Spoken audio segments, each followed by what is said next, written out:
Welcome to the Bold Life School, the show that empowers you to elevate your life and to step into your full potential. I'm your host, Jamesyn, and this is where ambition meets authenticity, where you'll find the tools and inspiration to grow, evolve, and thrive. Each week, we dive into powerful topics that challenge the status quo, whether it's to break through limiting beliefs, navigate life's transitions, or embrace the bold moves that push you beyond your comfort zone. Now let's get into today's episode.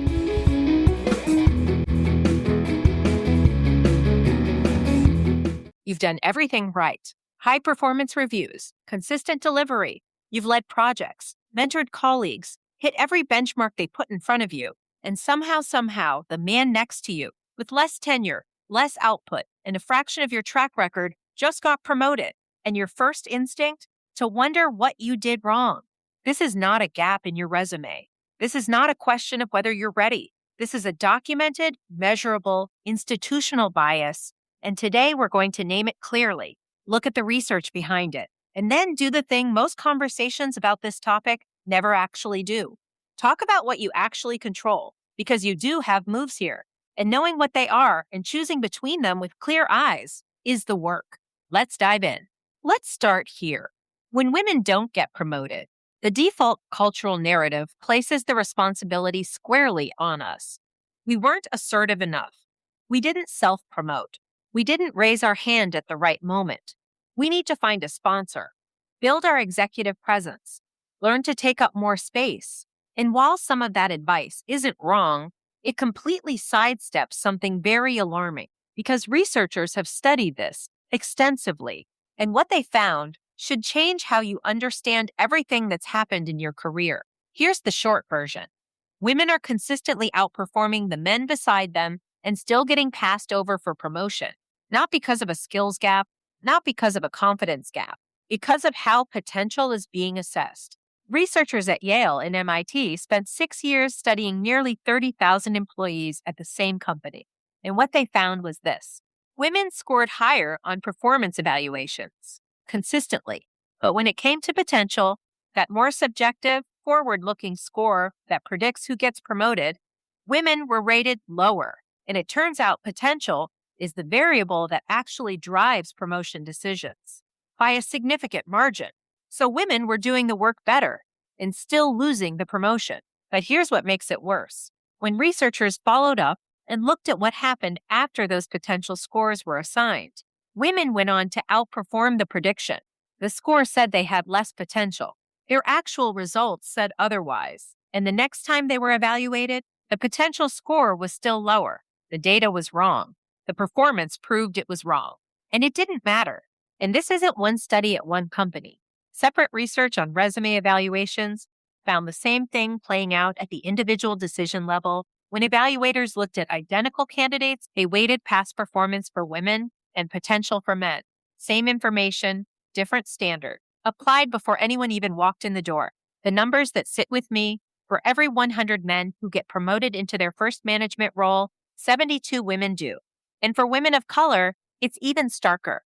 This is not a few bad managers making a few bad calls. This is a pattern, documented, replicated, and measurable that runs across industries and company sizes and evaluation frameworks. The glass ceiling isn't a metaphor, it's a mechanism. So, what do you do with that? Here's where I want to be precise, because this is where most career content either spirals into outrage or collapses into vague advice. I'm not here to tell you to keep your head down and work harder. The research just established that harder work doesn't close this gap. I'm also not here to tell you to burn it all down without a plan. What I am here to do is walk you through the 3 strategic paths that are available to you, with clear eyes about what each one requires, what each one costs, and what each one can actually produce. These paths are not mutually exclusive. Most women who navigate this well are operating on more than one simultaneously. But you need to be intentional about which one you're investing your primary energy in, because they require different resources, different timelines, and different definitions of success. Path 1, play the game better. You stay in the system. You learn to work it strategically. This is the path of the strategic insider.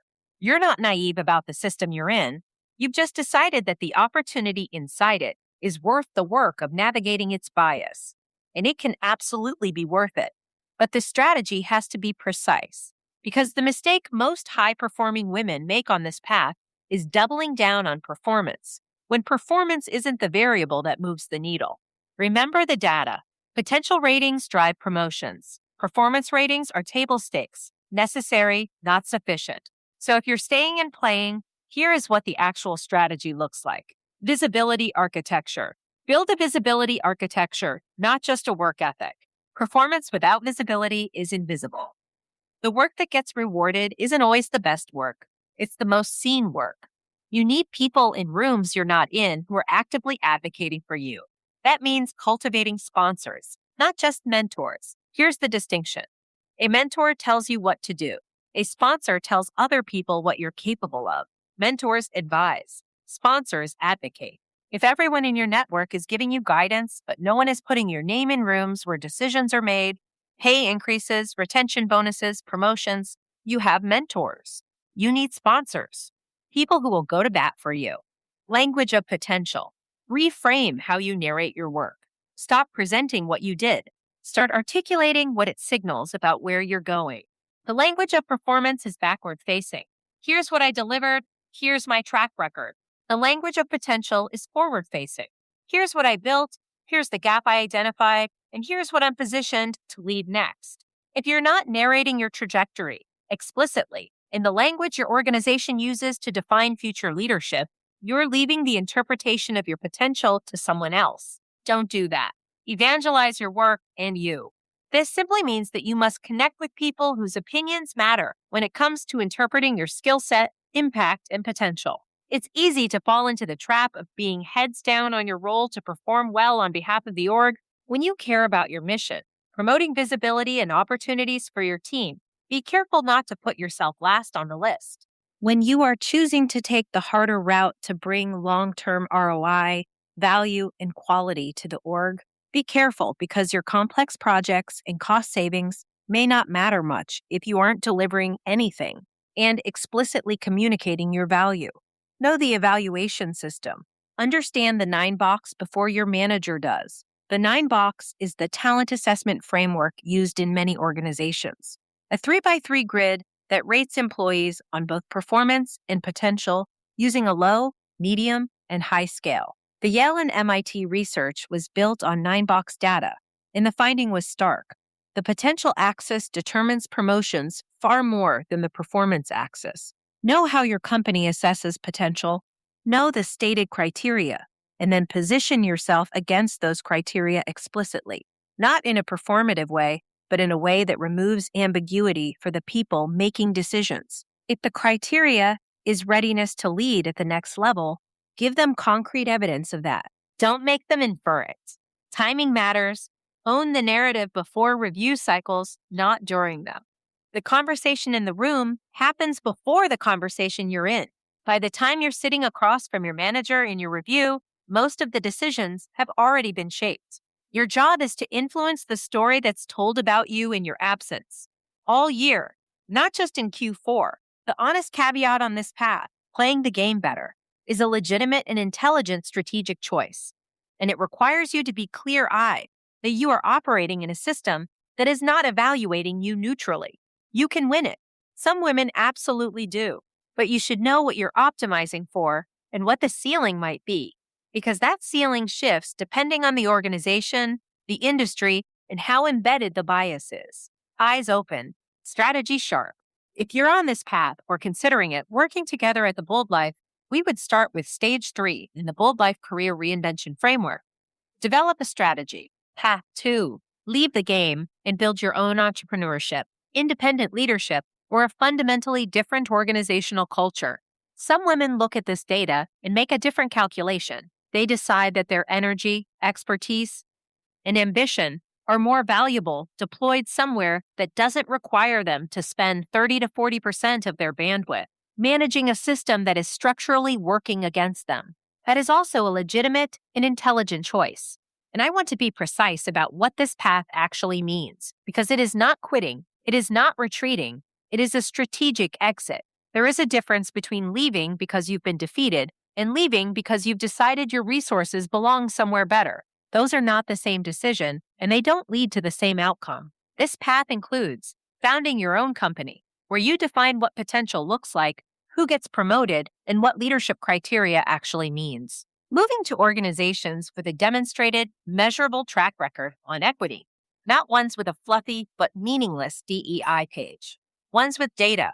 Shifting to industries where advancement criteria are more objective or where organizational culture has already moved.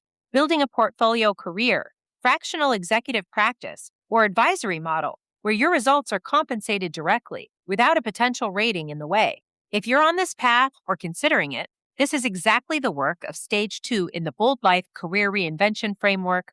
Make the decision, and the decision has to be made from clarity, not frustration.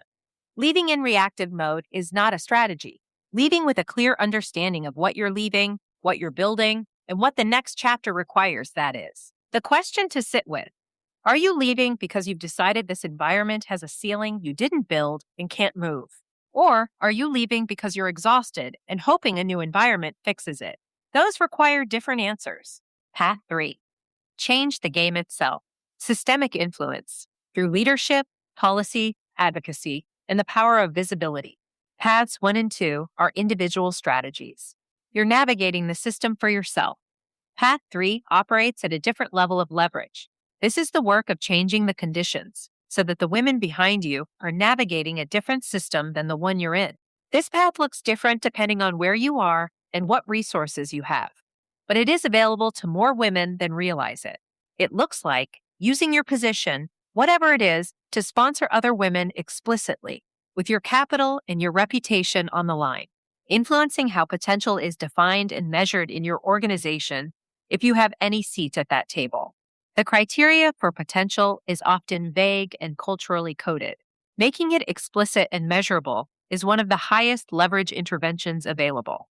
Participating in the policy and political conversations that shape workplace equity, pay transparency legislation, parental leave infrastructure, DEI accountability frameworks, becoming a visible example. Women in senior roles who are explicit about their path, including the barriers, change what other women believe is possible. Visibility is not vanity. It is evidence. Creating the content, the research, the public conversation that keeps this issue visible. The data only drives change when people act on it. You do not have to be in Congress to change the game. You can change it as an executive who rewrites how her team runs promotion cycles. You can change it as a manager who deliberately sponsors one woman per year with intention and investment. You can change it as a founder who builds a company where the evaluation criteria are explicit, equitable, and public. The caveat on this path: it requires the longest time horizon and the highest tolerance for friction. You are working against institutional inertia. That is real, meaningful, important work, and it is slow work, which means it cannot be your only strategy if you have a career to manage right now. Here is what none of these 3 paths resolve. You cannot control the game. You can play it better, you can leave it, you can work to change it, but you cannot control the fact that the bias exists, that it is embedded in how potential is assessed, that it compounds for women of color in ways that are even more stark, that it will not disappear on a timeline that is convenient for your career.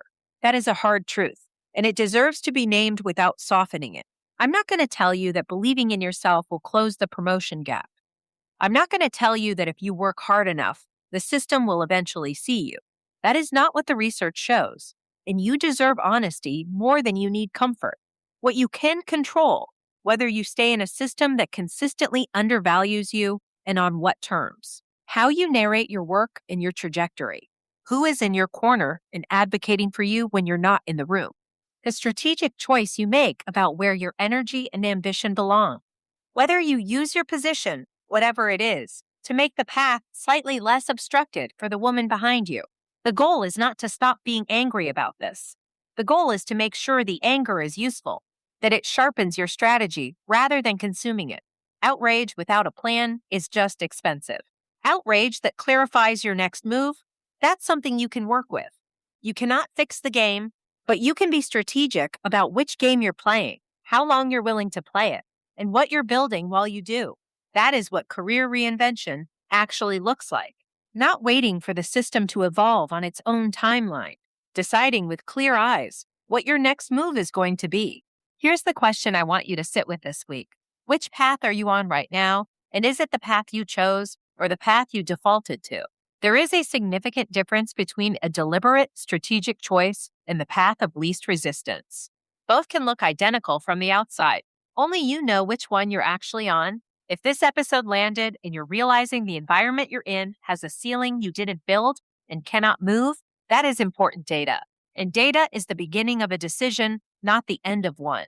The Career Burnout Signals Quiz is a free 2-minute diagnostic designed to help you identify which of the 5 career signals you're actually experiencing, because plateau and misalignment look similar from the outside, but require completely different strategies. And knowing which one you're dealing with is the difference between making the right next move and making a very expensive wrong one. Take it at theboldlife.coach. Thank you for being here. Share this episode with a woman who needed to hear it today. And I'll see you next time. Stay bold.